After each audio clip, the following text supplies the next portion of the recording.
Selamat siang, para trader dan investor yang terhormat. Hari ini adalah Kamis, 15 Januari. Saya mempersembahkan kepada Anda ulasan pasar terbaru dari Instaforex. Seperti biasa, saya senang dapat bersama Anda hari ini. Ide trading Bitcoin yang dibahas 2 hari lalu telah terrealisasi kemarin. Kami mengantisipasi pergerakan turun pada mata uang utama. Mari kita lihat berita-berita yang akan kita hadapi hari ini. Ada data penting klaim awal tunjangan pengangguran Amerika Serikat, masih tanpa Greenland, yang dirilis pukul 16.30. Mari kita tunggu peristiwa ini dan lihat peluang trading di grafik. Jadi, harga emas saat ini berada di bawah tekanan. Tentu saja, ini logis setelah adanya lonjakan bullish yang sangat kuat. Terutama di awal minggu, kita melihat adanya beberapa koreksi. Saya ingin mengingatkan Anda kembali, untuk emas ada beberapa area perdagangan yang cukup menarik, yang berada di level harga terendah 2 hari yang lalu. Dan juga ada pada pergerakan pasar saat ini. Level koreksi terendah pada sesi Asia di angka 4.561. Semua ini membentuk garis trend seperti ini, yang menurut saya pada akhirnya harus kita tembus. Kurang lebih seperti ini. Apakah ini benar-benar akan terjadi? Belum diketahui. Namun pergerakan ini harus terjadi agar para pembeli yang terjebak di harga tertinggi bisa keluar. Biasanya memang seperti itu, teman-teman. Kemarin di sesi Amerika, area di Eropa sempat dipotong. Jadi, mereka menyingkirkan para penjual.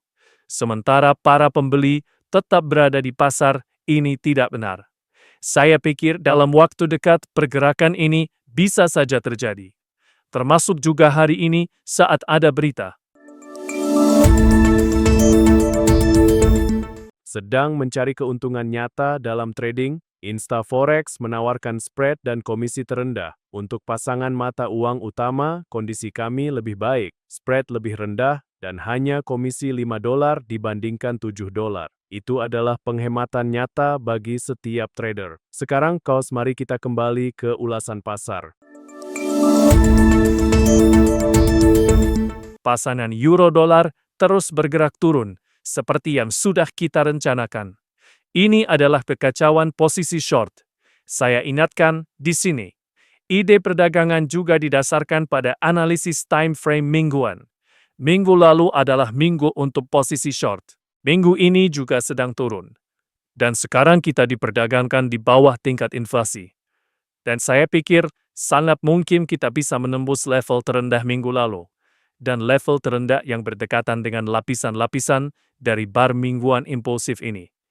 Sedikit lagi yang harus ditempuh di sini. Tetapi jika melihat korelasi dengan mayor lainnya, ada dugaan bahwa kita bisa mencapai support trend ini.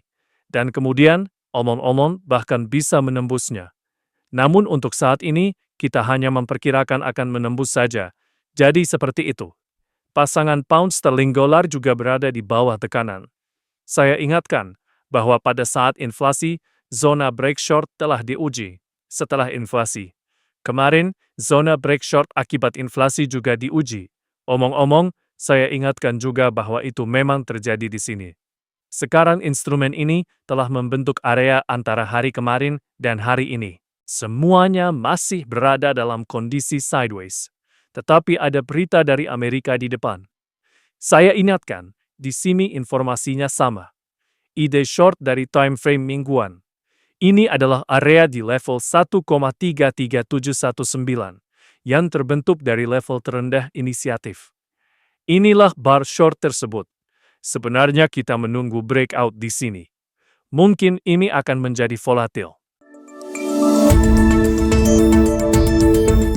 Saya juga ingin mengingatkan bahwa setiap klien Instaforex secara otomatis menerima asuransi kerugian. Untuk setiap kompensasi $1, hanya diperlukan investasi $4 dari teman Anda. Cukup ajukan permintaan, dan kerugian Anda akan diganti. Mari kita lanjutkan ulasannya.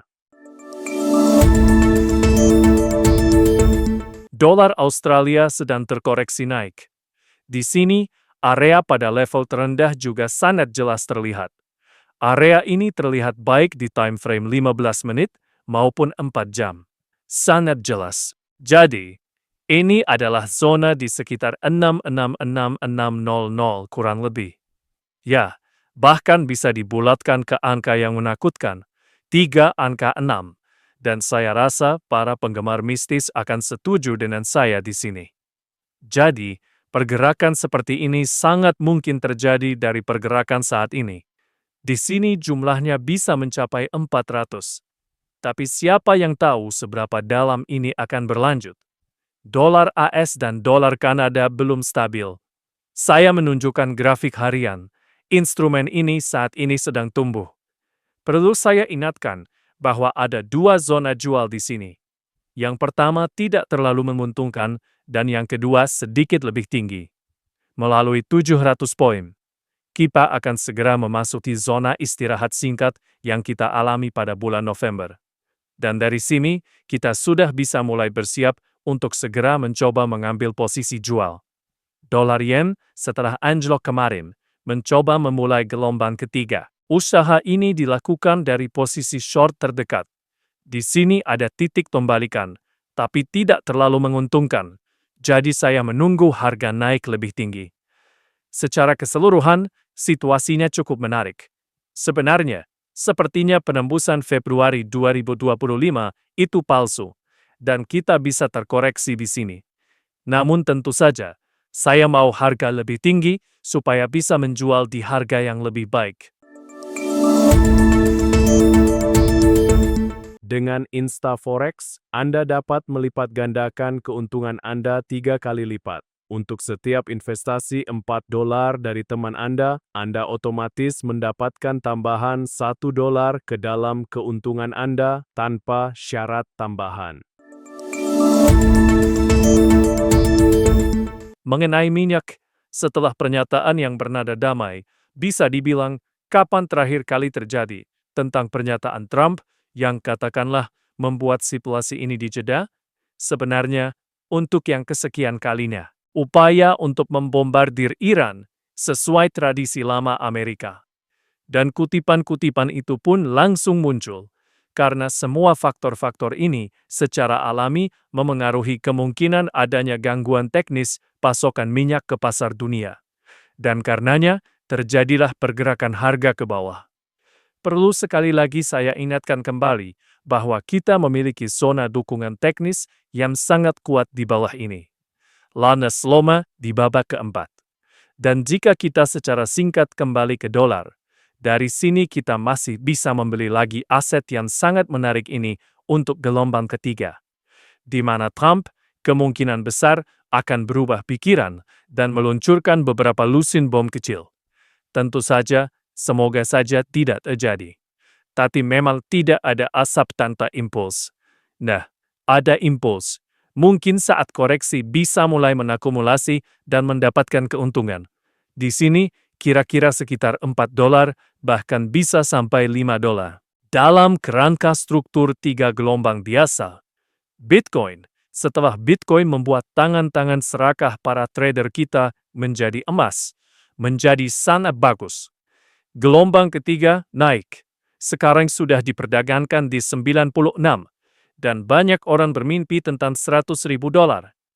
Karena itu adalah batas psikologis. Terutama hal ini diperkuat oleh Robert Kiyosaki yang kontroversial, yang menantikan $1 juta untuk kripto yang tidak jelas. Jadi, mengenai pasar saham Amerika, S&P 500 dan Nasdaq sedang naik. Nah, siapa yang mendengarkan dan akan mendengarkan ide-ide analisis trading saya? Bagi mereka yang memang sudah membeli posisi tambahan, tentu saja mereka membelinya tepat dari area zona pembalikan long yang sudah saya tunjukkan dengan jari telunjuk saya tadi. Inilah zonanya. Dan kemarin kita masuk ke dalamnya dengan cukup agresif. Dan sekarang kita mengalami pertumbuhan yang signifikan. Saya sudah bilang, Nasdaq kita belum banyak dibeli. berbeda dengan S&P 500 yang sudah overbought. Jadi, masuk akal untuk mengalirkan dana ke sini. Kami juga memiliki penawaran hebat. Isi saldo akun Anda dan dapatkan bonus 30% yang dapat diperdagangkan. Berdaganglah dengan modal tambahan dan perluas peluang Anda bersama InstaForex. Frank juga tertarik pada metode grid untuk aset lain. Dalam kerangka grid, instrumen ini kurang menarik dibanding harga breakout saat ini. Kurva beli LOEF terbatas tahun ini, namun trennya masih bullish dan struktur bullishnya utuh. Kita memiliki untuk melakukan pembaruan pada data-data bulan Agustus dan November pada periode tahun yang lalu adalah hal yang sangat wajar apabila proses ini dilakukan secara langsung di sini. Pada dolar yang menguat, dolar Kanada dan franc juga menggunakan grid dan breakout dari level rendah. Tahun itu, grid beli limit langkah 500, audikat naik jika tembus puncak tahun ini. Grid jual limit langkah 500. Dolar Selandia Baru, franc Swiss, tampak membentuk gelombang ketiga seperti dolar AS, franc Swiss. Jika tembus level tertinggi tahun ini, grid beli langkah 500. Dolar Australia, dolar Selandia Baru masih di puncak. Jika belum ambil posisi di atas level tertinggi tahun ini. Grid limit jual langkah 500 untuk Euro, Audi masih di kisaran. Tunggu menembus support tren terdekat, kita tambah posisi beli limit. Langkah 500, Euro CAD naik, level limit jual di atas puncak tahun ini, langkah 500, dan ke utara. Ada yang melakukan aksi jual, dan itu terjadi pada sesi Asia. Jika Anda bermimpi untuk short, maka zona penjualan adalah, tentu saja, pada titik pembalikan short terdekat yang ditandai warna merah. Di grafik saya, menurut skema short kuno kita, teman-teman, InstaForex menawarkan konsultasi gratis dengan konsultan trading pribadi. Ikuti tautan di deskripsi video. Isi formulir permintaan panggilan balik, dan dapatkan akses ke penawaran eksklusif serta kondisi trading khusus BRT Plus untuk trading bebas risiko. Itu saja. Trading bersama InstaForex, berlangganan channel ini, dan nantikan ulasan terbaru.